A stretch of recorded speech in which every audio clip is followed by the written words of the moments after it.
안녕하세요. 광교고입니다. 요즘 경제가 상당히 좋지 않습니다. 여러 가지 이유가 있죠. 탄핵도 이유가 되고 또 그 트럼프 정부의 통상 압력 이런 것도 불확실성으로 남아 있고요. 하지만 기본적으로는 우리나라 경제가 고비용 저효율 구조라는 겁니다.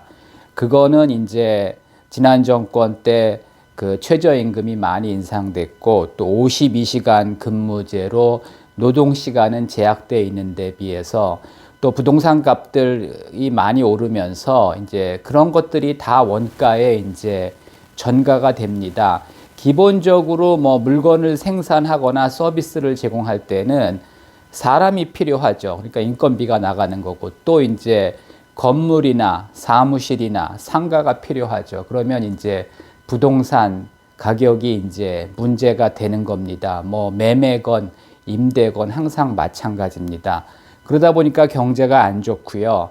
또 이제 원자재 가격도 많이 오르면서 모든 물가들이 많이 오르고 있습니다. 그럼에도 불구하고 이제 분양가들은 또 높다 보니까 미분양 아파트도 많고 서울 일부 지역은 신축 중심으로 이제 집값이 오르다 보니까 또 이제 무주택자들은 상당히 좀 불안한 상황입니다. 집값이 오를 것 같지 않다고 생각하면서도 또 일부에서는 오르고 있기 때문에 그 상당히 이제 불안한 상황입니다. 그러니까 요즘 이제 제가 항상 말씀드렸지만은 최근에 싸고 좋은 분양이 없습니다. 이제 그러다 보니까 이제 미분양이 많이 나오고요. 서울도 일부 있지만 경기 남부에 용인, 화성, 평택 이쪽에 미분양이 많이 있습니다. 이제 미분양이 많이 있는 거는 분양 자체가 이제 많다 보니까 미분양이 많은 거고요. 미분양이 나는 이유는 일단 분양가가 비싼 경우가 대부분이고요. 그 다음에 입지도 이제 별로인 경우가 이제 상당히 많죠. 그래서 요즘 이제 미분양 나면 계약금 1천만 원만 걸면 입주할 때까지 부담이 없다. 이런 광고가 굉장히 많습니다.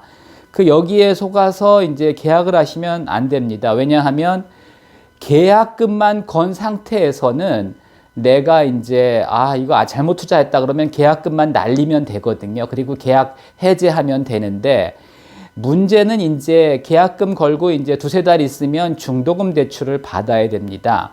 그러니까 중도금 대출은 이거는 이제 건설회사가 받는 게 아니라 계약자들이 받는 겁니다. 그러면 중도금 대출을 받은 후에는 중도금 대출을 상환하지 않으면 계약 해지가 안 됩니다.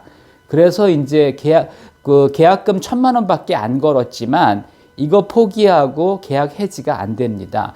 그래서 요걸 잘 모르시기 때문에 문제 생기면 계약금 1,000만 원만 날리면 되지 이렇게 생각하시는 분들이 있는데 그렇게 쉽지 않습니다. 일단 중도금 대출이 실현되면은 중도금 대출을 상환하기 전에는 계약 해지가 안 되고요. 이게 이제 중도금 대출이 몇 억씩 있다면은 사실은 이게 이제 처리하기가 쉽지 않죠. 그러면 이제 결국 끌고 갈 수밖에 없는데 결국은 나중에 이제 입주할 때 집값이 많이 오르지 않으면 마이너스 P가 되는 겁니다. 그러면 요즘 그 마이너스 1, 2억인 사실 1, 2천만 원이라면 큰 문제는 없는데 하여튼 마이너스 1, 2억인 그런 아파트나 이런 것들이 상당히 많습니다. 오피스텔, 그러니까 주거용 오피스텔, 아파텔이죠. 거기에 이제 생활형 숙박시설 이런 것들 굉장히 많습니다. 그래서 이제 제가 사무실에 앉아 있으면 저한테도 전화가 많이 오는데 미분양 아파트 좋은 조건으로 줄 테니 계약해라 이런 전화들이 많이 옵니다. 옵션을 무상으로 주겠다, 중도금 무이자를 주겠다 이런 혜택들을 이제 통해서 하여튼 강매를 하려고 하는데 일단 분양가 자체가 엄청나게 비싼 상황에서 이런 것들이 크게 의미가 없습니다. 그래서 여러분들이 주변 시세나 향후 전망들을 잘 따져보시고 계약을 하셔야 됩니다. 분양하는 사람들은 얘기합니다. 지금은 좀 비싸지만 2, 3년 후에 입주할 때는 집값이 많이 오를 거다. 글쎄, 과거에는 그랬습니다. 과거에는 그런 경우가 많았는데 지금 상황은 하여튼 입주할 때도 마이너스 P가 유지될 가능성이 상당히 높고요. 그렇게 2, 3년 내에 경제가 좋아지기가 쉽지 않은 상황입니다. 또 요즘 뭐 민간 임대 아파트 분양이 많습니다. 뭐 그 시세보다 훨씬 쌉니다. 한 2, 3억 정도 싸니까 이제 사람들이 혹해서 이제 계약을 하시는 분이 있는데, 이제 뭐 임대 후 분양 전환이 됩니다. 이제 그래서 그 하여튼 뭐 5년, 10년 살다가 나중에 이제 분양 전환된다고 얘기를 하는데, 이게 사실은 분양가가 이제 확정된 게 아닙니다. 그래서 여러 가지 경우가 있는데, 하여튼 뭐 분양가를 확정해서 미리 뭐 예약금을 거는 경우도 있고 여러 가지가 있는데, 하여튼 뭐 싸다고 얘기하는데 이게 이제 확정된 게 아니고요. 그 다음에 이제 최근에는 뭐 민간 임대 아파트를 이게 분양도 아니고 뭐 사실은 그 분양가도 이렇게 확정된 게 아닙니다. 그러니까 뭐 2, 3억 싸다고 얘기하는데 실제로 이게 확정된 것도 아니고, 가장 큰 문제는 토지도 확보가 안 된 상황에서 모델하우스를 지어놓고 분양을 하는 곳들이 꽤 있습니다. 용인에도 있고 뭐 화성에도 있고 뭐 하여튼 평택은 잘 모르겠는데 제가 아는 곳만 해도 하여튼 용인에도 있고 화성에도 있습니다. 근데 그 분양가도 확정 안 되고 토지도 확보가 안 된 상황에서 계약금 받고 뭐 중도금 대출까지도 뭐 일으키겠다고 하는 데들이 있는데, 이게 그 뭐 제대로만 된다면, 토지만 확보되고 분양만 된다면 사기는 아닙니다. 근데 사실은 이게 토지 확보가 굉장히 어렵거든요. 이게 뭐 여러 사람이 보유하고 있는 토지를, 그 사람들은 뭐 토지 이제 그 분양 사무실 가면 토지가 뭐 70% 확보됐다, 80% 확보됐다 이제 이렇게 얘기하는데, 그 토지를 매수한 게 아니고 지주들하고 약정만 해놓은 겁니다. 그 이 사업이 이제 진행될 경우 토지를 매매하기로 약정만 해놓은 겁니다. 근데 이제 그 지주들이 변심을 하면은 이게 이제 착공도 못하는 경우가 많이 있습니다. 그리고 이제 여러분들이 이제 착각하시면 안 되는 게, 이런 민간 분양 전환 민간 아파트를 분양하는 곳들이 일단 뭐 요즘은 하여튼 모델하우스까지 만들어 놓고 이렇게 합니다. 그러니까 사람들이 아, 이거 분양하나 보다 이렇게 이제 착각하기가 쉽죠.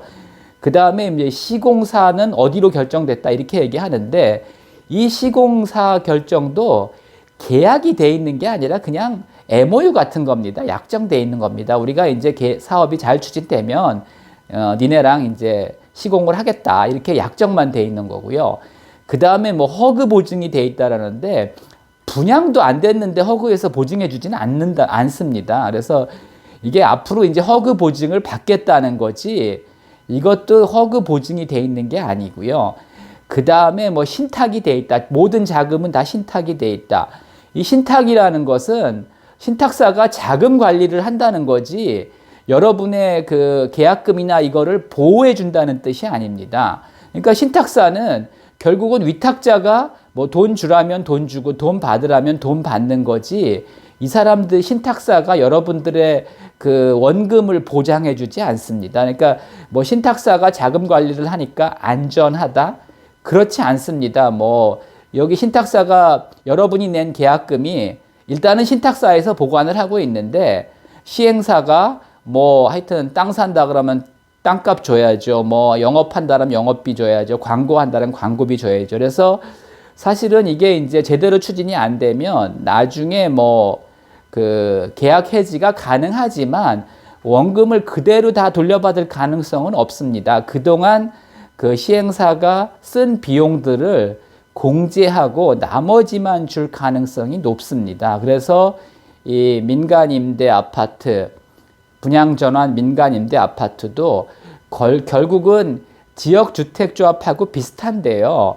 보통 요즘 분양하는 것들 중에는 조합도 아니고 뭐 시행사도 그냥 민간 시행사가 이제 하는 경우가 많이 있고요. 그 다음에 그 분양 계약서라고 써주고 이제 계약금까지 치렀는데 제가 보니까 이게 분양 계약서가 아니고 회원 모집 증서더라고요. 그래서 하여튼 뭐 무조건 잘못된다고 얘기할 수는 없지만, 하여튼 토지가 확보 안 된 상황에서는 실패할 가능성이 높습니다. 그래서 뭐 시세보다 뭐 좀 싸니까 혹하는 분들이 있는데, 하여튼 주의하셔야 됩니다. 참고하시기 바랍니다.